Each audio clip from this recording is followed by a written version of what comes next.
moi j'ai participé épisodiquement au niveau de dans la semaine précédente, quoi. Et on est venu un petit peu faire le point pour voir ce qui se passait. Et j'ai constaté qu'il y avait quand même le rond-point occupé toujours par les gilets jaunes. Et on est venu contribuer à supporter un peu de ce domaine, quoi. Ben, si elles n'ont pas un effet immédiat, automatiquement, bon, il me semble quand même que ça commence à être pris en considération.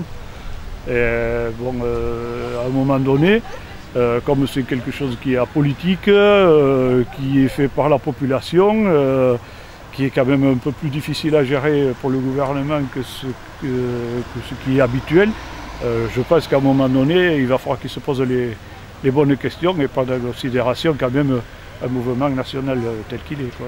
J'avais écrit dans le Sud-Ouest, mardi il y a 8 jours, un journaliste m'avait posé la question au sujet des gilets jaunes. Et j'avais répondu, j'y adhère et j'en fais partie. En tant que citoyen, pour une simple raison, c'est qu'on est concernés tous, autant que nous sommes, par ces taxes sur le carburant, qui à mon avis, sur ce qu'a mis en place le gouvernement, n'étaient pas justifiés. Dans mon métier en plus, j'ai un peu l'habitude quand même de savoir les fluctuations du carburant. On était habitué à des augmentations, à tout ce qu'on veut, mais cette taxe dite écologique, transition énergétique, n'est pas fondée. Et je trouve que quand quelque chose n'est pas fondé, il est normal de ne pas le comprendre. Et aujourd'hui, monter le prix du carburant, moi personnellement, j'ai jugé que c'était monter quasiment tout le coût de la vie, puisque tout est lié au transport. Tout. Donc ça veut dire qu'indirectement, c'est une modification de la valeur de la TVA. Qu'on nous dit on n'y a pas touché parce que c'est 20%, mais en réalité tout va monter par la base, donc automatiquement multiplié par 20 puisque ça coûte plus cher, automatiquement la TVA rapportera plus aussi. Et le fait d'avoir un produit pétrolier qui est cher, les transporteurs, enfin, tous ceux qui utilisent, vont répercuter ce coût sur un pouvoir d'achat, à mon avis, de personnes qui ont des salaires qui ne correspondent plus à ces augmentations. Moi, je ne veux pas me culpabiliser tous les matins en me levant de cette taxation. Voilà. Et je dis aujourd'hui, tous ceux qui roulent, on est tous des hybrides. On a 30% de diesel et 70% de taxes. On est des hybrides. Et il ne faut pas faire peur aux gens non plus, je prends la cause dans mon métier. Dire que dans 10 ans le fioul serait interdit, c'est une stupidité. Pour une raison, c'est qu'on sait faire du fioul sans le fioul. Ne serait-ce par des huiles végétales.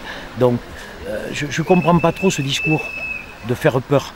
Et là, j'ai l'information du ministère du Premier ministre, qui date d'hier soir, dans lequel il revient dessus en disant qu'il faudrait arriver en 2050 pour ne plus avoir de fioul à 100% fossile.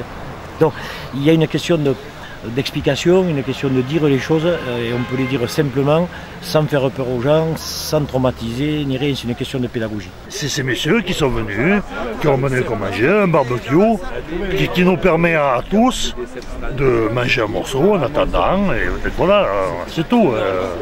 C'est convivial, c'est amical, et voilà, c'est tout ce qu'on veut. On ne veut pas embêter le peuple. Le peuple, c'est nous. On ne va pas nous embêter nous-mêmes. Non, voilà. Mais la plupart des gens sont très sympas. Hein. Ah non, bah ouais. Ça, franchement, je reconnais qu'il n'y a personne qui nous embêtait.